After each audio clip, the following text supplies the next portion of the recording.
10h20, pile poil, sur le plateau de 9h50 le matin. C'est rendez-vous du temps de l'emploi. La mort vous va si bien, j'ai envie de vous dire, nous va si bien. On va prendre la direction de la Louisière qui propose des formations d'opérateurs funéraires. Bonjour Régis Bossard, soyez le bienvenu.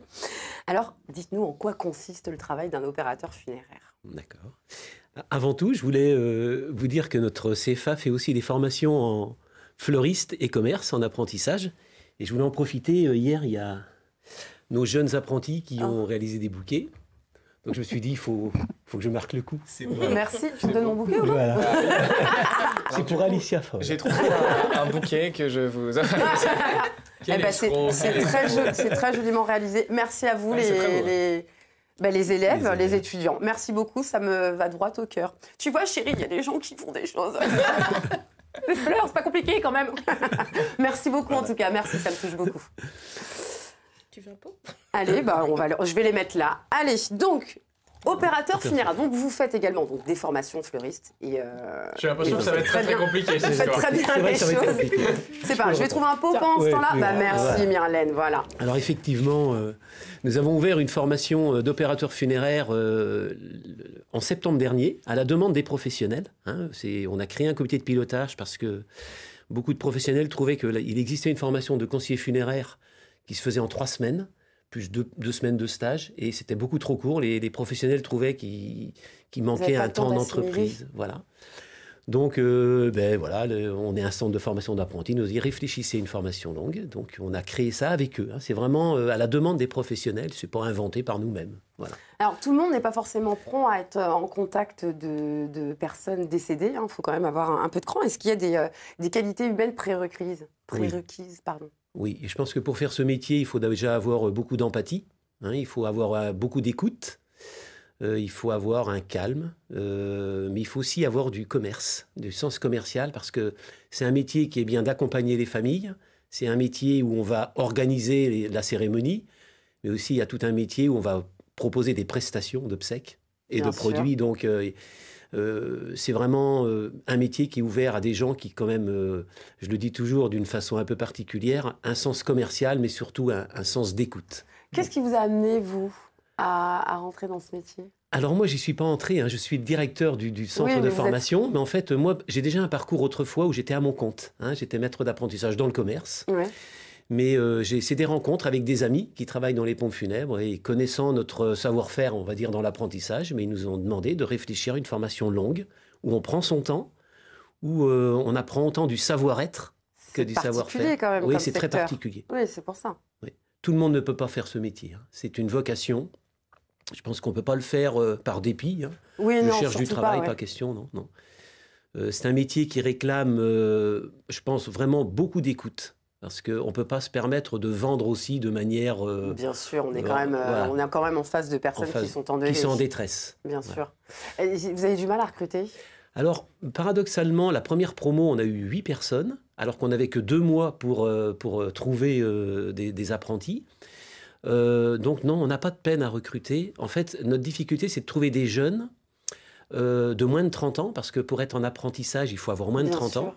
Et les maîtres d'apprentissage veulent quand même des gens qui ont plus de 18 ans. Donc en fait, on est plutôt sur des prérequis de gens qui ont déjà un bac, voire un BTS, voire une licence, et qui ont travaillé dans les métiers comme aide-soignante, infirmière, et qui ont envie de recommencer. Y a-t-il des gens qui, en tout cas des personnes que vous ne pourriez pas prendre pour X ou Y raison, et pourquoi? Oui.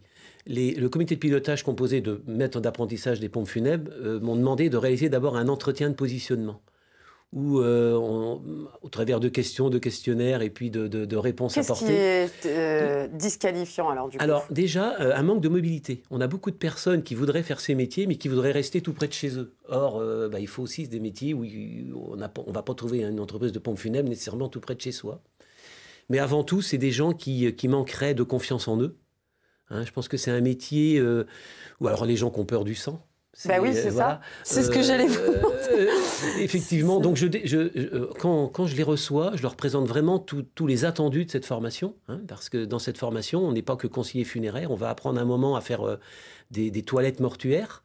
Qu'est-ce qu'on apprend justement dans sa formation, concrètement? Alors, concrètement, on apprend la fonction globale pour travailler dans le funéraire. C'est-à-dire que À l'origine, on ne préparait que conseiller funéraire, c'est-à-dire la personne qui accueille les familles. Et nous, dans cette formation, on ne fait pas que conseiller funéraire. On va apprendre le métier de porteur, le métier de gestion des cimetières, le métier de souscription de contrats d'obsèques. On va apprendre aussi le métier de commerçant, d'animation commerciale. Hein. Et on va aussi apprendre la psychologie et la sociologie du deuil. Et pour faire tous ces métiers, on va rajouter tout un module autour de l'image de soi, apprendre à se connaître. Parce que pour faire ce métier, il faut d'abord apprendre à bien savoir qui on est, pour être capable de gérer. Voilà. Et donc, vous parliez des corps, enfin du nettoyage, est-ce que vous disiez? Oui. Vous avez dit Alors en fait, dans ce métier... Pardon? La toilette funéraire. Oui, voilà. En fait, il y a un métier qui existe, c'est thanatoproncteur. Hein, donc ça, c'est vraiment pour les métiers de soins.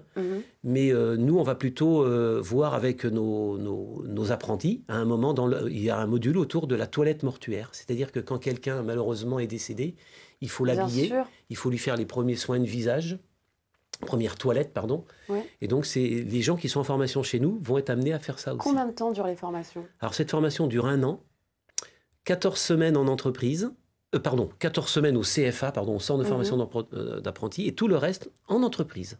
Donc cette formation durant 1 an, ils ont le temps d'apprendre le savoir-faire en entreprise, et nous, quand ils reviennent chez nous, on est plutôt sur du cours théorique avec des professionnels des pompes funèbres, hein, ce ne sont pas des gens qui ne seraient pas de ce métier, et on fait beaucoup de plans d'études, c'est-à-dire que quand le jeune repart en entreprise, il part avec un thème précis, où il doit questionner son maître d'apprentissage.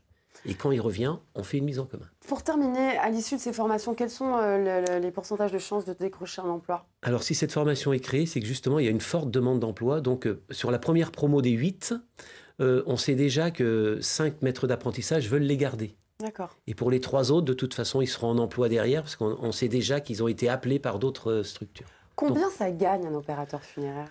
Alors, en apprentissage... Donc, ce qu'on va faire pendant une année, comme ils ont déjà un bac ou un diplôme supérieur, ils vont rentrer directement en 3e année de terminale. Donc, ils vont toucher Donc, le salaire va être entre 974 € s'ils ont moins de 21 ans à 1168 € s'ils ont plus de 21 ans. Et pour quelqu'un confirmé? Alors, ensuite, après la formation, effectivement, ils débutent, d'après les attendus, suivant l'entreprise où il est, de un peu plus de 10% du SMIC jusqu'à 2500 €. Net. Attention, c'est lié, en fait, si au début il n'est que conseiller funéraire ou s'il devient responsable d'agence ou responsable de réseau. Parce que c'est un métier où il y a beaucoup d'évolutions possibles. Régis Bossard, merci beaucoup pour toutes ces précisions. Et oui, il en faut des opérateurs funéraires. Oui. Il en faut. Oui. C'est un métier nécessaire. Merci beaucoup en tout cas.